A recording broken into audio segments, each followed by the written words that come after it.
In this lesson, we'll bring smooth scene transitions to our game.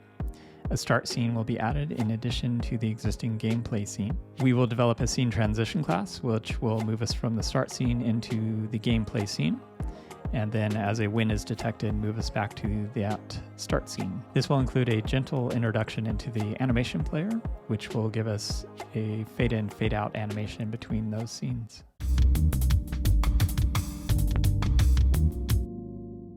Let's begin by adding a start scene as the entry to your game. At this point, we'll just have a very simple layout of a centered game title with a start button below that title. So here our start game screen will be its own scene. So go to Scene, select New Scene, and choose User Interface. This will create a control node-based scene used for building UIs. Change the control name to Start Game and save it to the Scenes folder as Start Game. And just as a convention, I use snake case, so I'll change that. Next, we'll add the containers to position the title and start button on the screen. First, it's a nice UX feature to add padding to all sides of the screen so elements are not right up to the edge. So let's add a margin container and rename that to padding.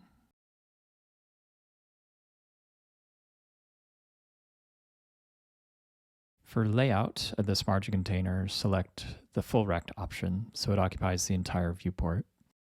Then in the theme override property, give it a padding of 50 on all sides. Now within this padding container, let's add what's called a VBox container, shorten the name to VBox, and this just aligns the elements in this container vertically. So within the VBox, let's add a label used as the title. Set the text to something like TicTacToe game, and then finally set the aligned property to center. Next, let's add the button to start the game. Set its text property to start game. Now the UI is not much to look at this point, but it's functional, which is all we need at this moment. We'll address the look and feel in future lessons. So now we have the UI of the start scene. We now need to add a script to make it functional. So add a script to the start game control node, save it as start game in the scenes folder. And now let's review the content of this script. So we see in the ready function, we connect the pressed signal of that start button to a local function called onStartButtonPressed, using an assert pattern to verify the connection's valid at runtime. I do this often. It helps in debugging since you'll get an explicit error at this line of code rather than a sort of harder to debug side effect issue if the connection's misconfigured. From the start scene, we'll be changing to the tabletop scene, so add a reference to that scene in a local variable. Then in the onStartButtonPressed function, we'll call change scene on the Godot provided scene tree object. This will simply unload the current scene, load the scene in the path specified.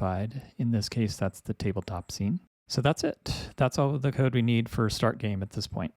Currently, when we run our game, the tabletop scene is loaded. We now have a start game scene, so naturally that's the scene we want to load at the start of the game. To make that change, simply go into Product Settings, the General tab, and the Run section under Application. You can find that by searching on Main. Then set the main scene to our newly created start game scene. Now when we run the game, the start scene will load first. Click the start button and the gameplay scene will load. This is the tabletop scene. Close that for now and we'll complete the loop by loading the start game scene again in a win or tie situation during gameplay. We recall the code for win or tie detection is in the tabletop class. So returning there, we add a reference to the start scene at the top of the file. Then in the onGamePiecePlacedOnBoard function, in the event of a victory or a tie, we call the change scene method on the scene tree, sending us, in this case, to the start scene path. Now we can test the entire flow of start a game, play, and then back to start. In the game, play to a win or a tie, and then you'll be returned to the start scene. And of course, from there, you can click Start Game and go back into gameplay. This scene changing is functional, but you may have noticed it's less of a transition of scenes and more of a quick flip. It's a bit jarring at this point. So to fix this, we'll add a subtle fade to black on the current scene and then a fade in to the new scene. To accomplish that, this will require some more code. Instead of duplicating all this code wherever we want to change a scene, we'll instead build a SceneChanger class and house all that extra code within. Then wherever we want to change a scene, we'll just call a single method on this new SceneChanger class. To further clarify our scene changing mechanism, we can use what's called the stage curtain metaphor. First, for the currently shown scene, we'll draw the curtain in front of it. In reality, there will be an ever-present, fully transparent curtain in front of all scenes in the game. When we want to change a scene, we'll transition the current from fully transparent to fully opaque over a second or two, giving us that fade to black effect. Next, with the current scene hidden behind the curtain, we'll switch to the new scene using the call to change scene as we've been doing. And then lastly, we'll simply transition that current from fully opaque back to transparent, giving us that fade in effect.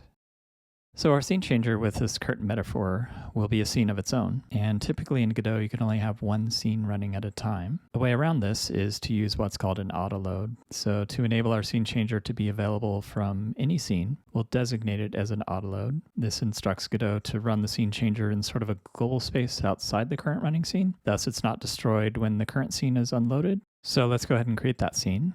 Go to Scene, New Scene, and then in this case choose Other Node, and then search and select Canvas Layer.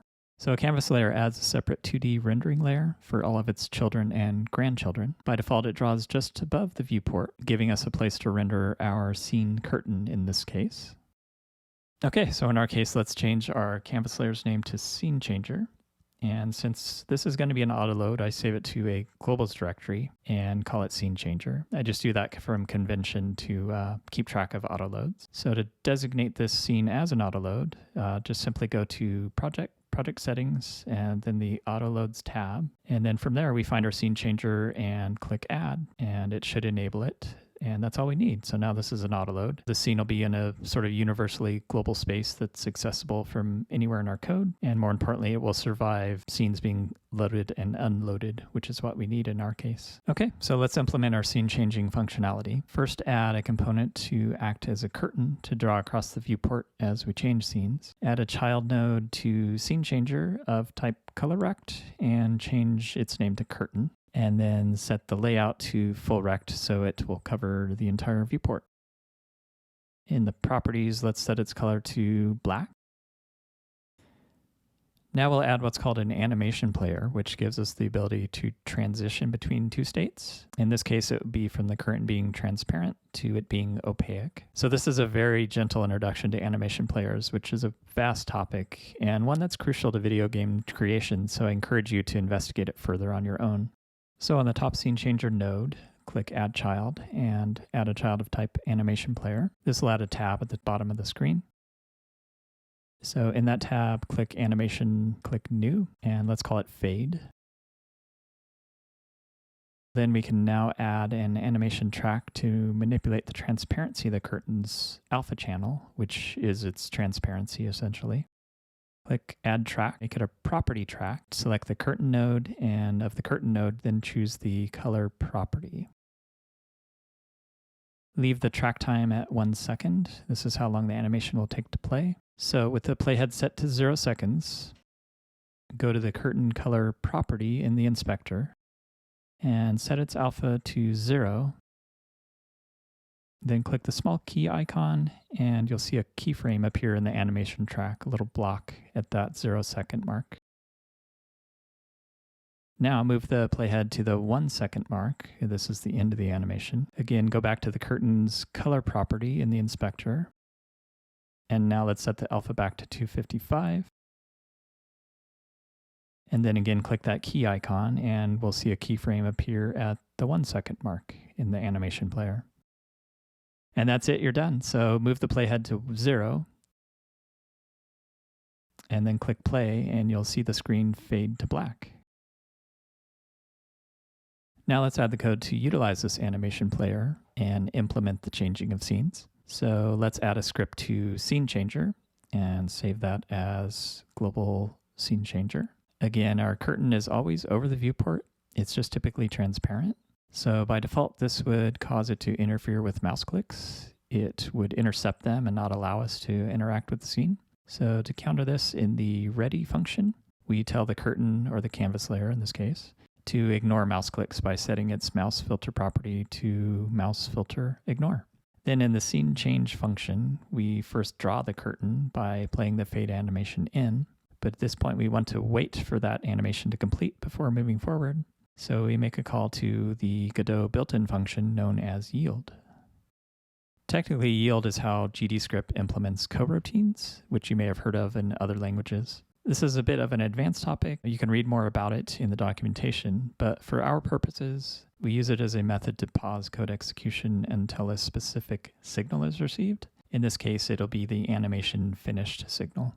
Now with the curtain drawn, we make our SceneChange call to the path provided as the ScenePath function parameter, using the assert pattern here again to make sure that change happens without error. Now with the scene changed, we draw the curtain back. We simply play the animation backwards to bring the curtain back to transparent, and again we await for that animation to finish using another call to yield.